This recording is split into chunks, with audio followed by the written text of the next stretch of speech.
What up, family? So, first, I have to apologize because this is the first video I've posted in a very, very, very, very long time. Second, I think a lot of what was happening was I had got a new job first, and this whole video is going to be about like knowing your self-worth. So, listen, I get a new job. I start working for this company. Amazing. Like, I interview for the company. Of course, you have to be an American citizen to get the job, of course. So I do all of that, right? I do all of that, and I end up getting the job. Interview for the job, got the job. Didn't have any issues about anything pertaining to the job. But I always felt deep inside of me, it was something based about the location. So, of course, I come to the States, I get the laptop, I do everything that I'm supposed to do, and then I'm good. I'm not even thinking about it. I'm like, it's a work from home. It didn't specifically say I needed to be in the States. It was cool. Then we fast forward to after I got out of training. I pack up my things and I come to Mexico. Well, I went to Mexico because I'm not in Mexico right now. But I go to Mexico and I'm like, the first time I log in, it says you have a unauthorized login outside of the States. Now, me thinking because it's just random and I'm already working from home, maybe it's just something that they need to see or they need to verify. I didn't think about it in any type of way. But something told me to start looking for another job. Look for something that's more in alignment of what I do, who I am, things like that. I was like, this is going to be temporary. I kept saying, this is only temporary. And don't get me wrong. Could it have worked? It could have worked until I was met with an ultimatum. And if you're new here, welcome to my channel. My name is Jacques. I moved away from the States 7 years ago. And with me leaving 7 years ago, it was simply because I did not like how the system was working. I did not like how the government was working. And I did not like how, overall, I could not make my own decisions about my life when I wanted to make them. So I get back because I was already coming back anyway to see my niece that was born, and I wanted to see my family anyway. I get back, right? Immediately, they put a meeting on my calendar. Immediately. And it doesn't bother me because I'm like, I already feel like this is going to happen. So we get in the meeting and they're like, wait, before you say anything, Jacques, just remember, if you don't tell the truth, you may be terminated.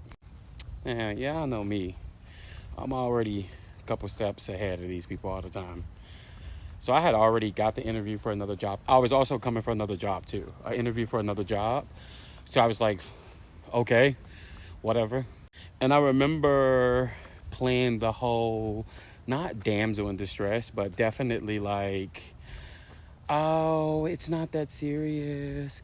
I'm just basically, I was in Mexico, but I didn't know. Whole damn time I knew what was going on. I ended up telling them the truth. Already had, I think, hit my final stage of my interview anyway. So at this point, it wasn't really a thing of like I wasn't going to get the job. It was just more so when I get the job and if I had enough time to save enough money and two, get some time in between to have a break so that I could just chill out.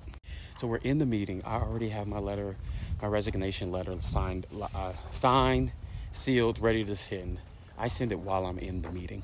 And that's the funny part, because they look at the email and they're like, wait. I was like, yeah, I already accepted another job. And I was like, I'll tell you this. If you're going to say work from home, you need to be more specific about what work from home means, because not everybody's life is the same. Everybody's not the same, you know. I live in a different country. And you can really see the shock on their face, like, oh, you live in Mexico. It's like, yeah. And I speak Spanish. And I've been living there for many, many years. But I wanted a job from the States. That's just what it was. And I remember telling my boss, I was like, one thing I'll never do is let you companies make me feel less than what I am. And I know what I'm worth. And I'm not going to let you guys sit here and tell me, because she kind of threatened me and was like, you have to promise right now that you'll never leave again and go to Mexico. And I'm like, what? And that's literally why I always have an issue with companies in the States, because they really feel like they can run your life. And I was just laughing because I'm like, that's never going to happen. I'm never going to let that happen. I'm never going to be in a position where, or put myself in a position where I'm not thinking ahead, where I know that I can get out of this situation. So I say all of that to say, just know your worth. You know, I get it. Times can be difficult, especially when it comes to like making money and living a life. I think, do I cut it close? I definitely think I cut it too close sometimes, because this one wasn't close because I saved enough money, but the gap could have been really close. But I just wasn't in the space to let people feel that they could just tell me what to do, you know? And I've gone to school, I finished school. I just wanted to be able to come see my family, live in my home in Mexico. You know, I was super protected. And it was just this whole thing that I knew that it wasn't the company for me, because they kind of tried to demonize Mexico to somebody that lives in Mexico. And and this has nothing to do with race, but it has something to do with race. This is a white woman that doesn't speak another language, that isn't as well-traveled as I am. And yeah, she might be my boss, but you don't get to tell me how to live my life. And there was strict stipulations and rules and things like that were on file. She could have said yes. She chose to say no. She was like, oh no, I don't think it's necessary. Okay, so I'm leaving. And here's the killer. The killer about it all was I only had just started in July, sorry.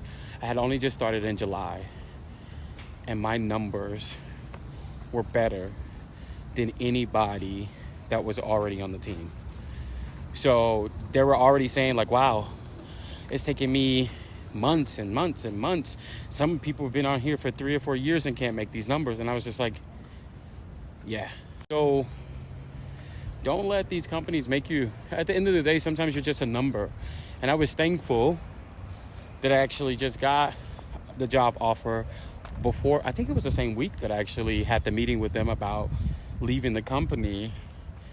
Literally just got back like this week from a business trip, and just happy with my decision, happy that I'm listening to my gut. I'm listening to that voice inside of me that when I was younger, I kind of would doubt it. Say, no. Be hasty and say, no, you need to move back to the States. And in this case, I was like, no, don't do that. Do what you want to do.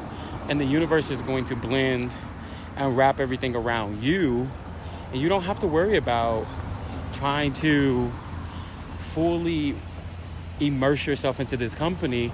Because I remember my thing when I got it, this is temporary. So know your worth, believe in yourself, understand that sometimes you're the one that's setting the standard. You're setting the bar. You're the person that's doing all of this. And I can't wait to take you guys on this ride, because I was like, well, how does my new job go into the channel? And when you guys figure out what I'm doing, it's going to make so much sense. But I finally even understand where I want this channel to go, what I want to say to people, how I want to say it. And I can't wait to share that with you guys. So until next time, everybody have a great day. And I will see you soon. In Spanish, nos vemos pronto. Adiós.